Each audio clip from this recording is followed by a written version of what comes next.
Welcome back to my channel. Today we'll start chapter 8, comparing quantities. So before starting the chapter, you should know the meaning of the chapter. So what does comparing quantities means? Comparing means comparison. Quantity means any given value of the things. Suppose in a plate there are half kg of laddus and in another plate there are 1 kg of laddu. What we are doing here, we are comparing the quantities of given laddus in the two plates. Now when we move further in this chapter, you have to remember one thing, that whenever you compare two quantities, their units must be same. Units must be same. As in this example which I have given you, here also we are able to do comparison because both the given units are in kg. So you have to make their units same, then you can do comparison. And whenever we talk about a ratio, because you will learn some concepts of ratio also in this chapter, so you have to take care in your mind that ratio has no units. Okay, so now let's move on to your first topic of this chapter, that is equivalent ratios. Equivalent ratios. What are equivalent ratios? Equivalent means equal, and ratios, you have studied this in your last class also, when you write quantities using two dots like 1:2. Here you have to compare two ratios and tell whether they are equivalent or not.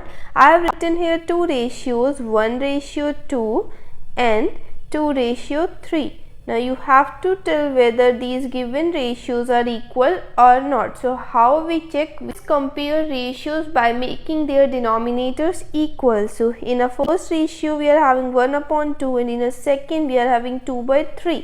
So this 2 and this 3 represents denominator. You have to make them equal. So the easiest method of making them equal is to multiply the opposite fraction or opposite ratios with the denominator of the given ratio. How? Here our first ratio is 1:2. So you will multiply this 1:2 with the denominator of our second ratio, that is 2:3. So the denominator is 3 here, into 3 into 3. Now 3 ones are 3 and 3 twos are 6. Now the same thing we are going to follow for our second ratio. 2/3 and denominator of first ratio is 2. So you will multiply it with 2. And rule of fraction, that whenever you multiply a denominator with certain value, you have to multiply numerator also with the same value. So 2 twos are 4. 3 twos are 6. Now you can see clearly that denominator of both the fractions are same and we compare them by the value of their numerator. So here it is 3 and here it is 4. So 4 is greater than 3, which means 4/6 is greater than 3/6. So you can say the ratio 2:3 is greater than the ratio 1:2. So therefore the ratios 1:2 is not equivalent to the ratio 2:3. I hope this is clear to you. Now let's see how to find the ratio of the given two quantities. You may find these types of questions in your exercise 2.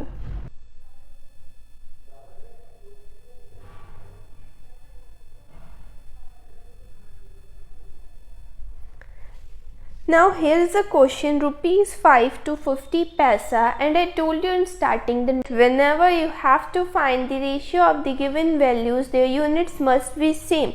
So the first thing is that you have to make their units same. So here in a first value the unit is rupees and in second value the unit is paisa, which are not equal. So first we will make them equal. I think everyone knows this, that 1 rupee is equals to 100 paisa. So 5 rupees will be equal to 5 into 100, that is 500 paisa. Now you can compare them, or now you can write them in the form of the ratio. So 500 paisa ratio 50 paisa. 500 ratio 50. Now you You can simplify them. 0 will cancel this 0. Now with the table of 5 you can cut 5 ones are 5 tens are. So 10:1 is your final answer of rupees 5,250 paisa.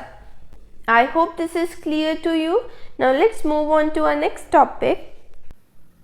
Our next topic is percentage. How we'll compare the quantities using percentage. Percentage means per centum, that is per 100. Now how we write the given values into percentage? Let us understand. 1% means 1 upon 100 and the sign in the box represents the sign of percentage. In the same manner we will write 50% as 50 upon 100. I hope this is clear to you.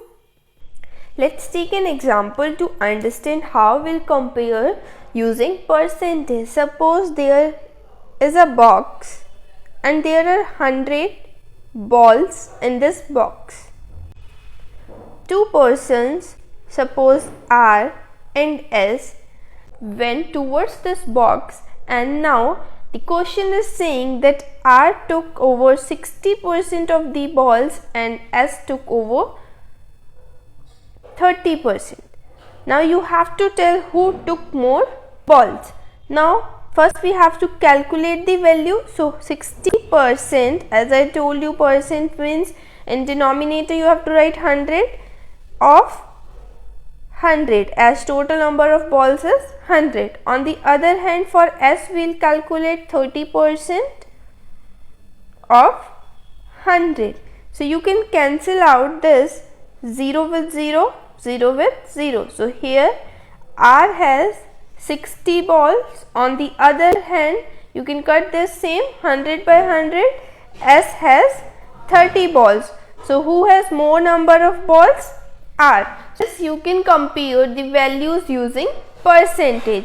Now next we will learn how to convert fractions into percentage, as somewhat we have learned just now, but now we learn it in detail. Fraction into percentage. Here I have written two fractions, 1 by 3 and 5 by 4. Now we will see how to convert them into percentage. You will get these types of questions in your exercise 8.2. Now let's see. As I told you that when we convert into percentage, it means into 100.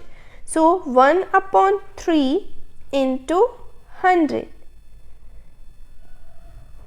So whenever you will get in this form, it means this 100 is to be multiplied with the numerator. So 100 upon 3. Now you will divide it. So you will get 3 3s are 9, 3 3s are 9 and 1. 33 whole 1 by 3%. If you don't know how to write this directly, you can use this traditional method of division. So 3 3s are 9, subtract it 1, take this 0 down, 3 3s are 9, then 1 as your remainder. Now you have to write this in mixed fraction form. I hope you all know this. Okay, now we will understand the next fraction, 5 by 4, because here our numerator is different, that is 5. So now what you will do, how you will convert it. So 5 by 4 into 100. Now one method is this, which I told you, first multiply it with numerator, and we have one alternate method also, that is first we reduce the values, that is we cut the values which we are able to cut in the given fraction. So here 4 and 100, we can cut them. 4 1s are 4, 4 2s are 8, 2 and 0 20, 4 5s are 20. That is 4 into 25 times give you 100.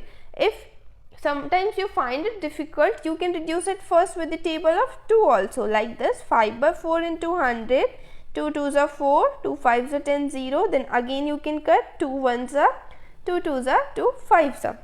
Now we have to multiply this 5 into 25. So I told you how to multiply a odd number with 5 faster in a series which I have started, Calculation Ki Master. If you don't know, go and watch there. I'll put the link in the description box. So it will be 1 5. So 125% is the percentage value of 5 by 4. Now let's move on to your next topic. Topic is converting decimals into percentage.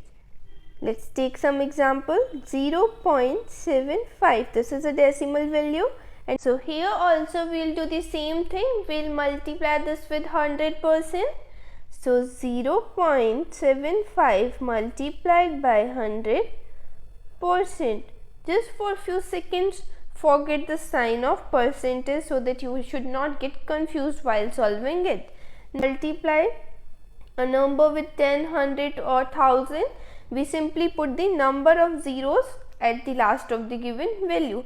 Have to put this decimal. So here this decimal is after 2 places.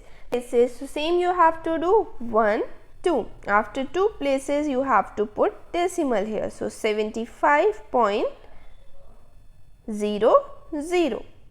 So this is how we convert decimal into percentage. Now our next topic is converting percentage into fraction or decimal. Now we have studied converting fraction into percentage, fraction to percent, decimal to percentage. Now we'll study reverse of it, that is how to convert percentage into fraction and decimal. Let's learn how to convert percentage into fraction and decimal. I made a box so that it will be clear to you. Now first we'll convert 1%. Now how do we write 1%?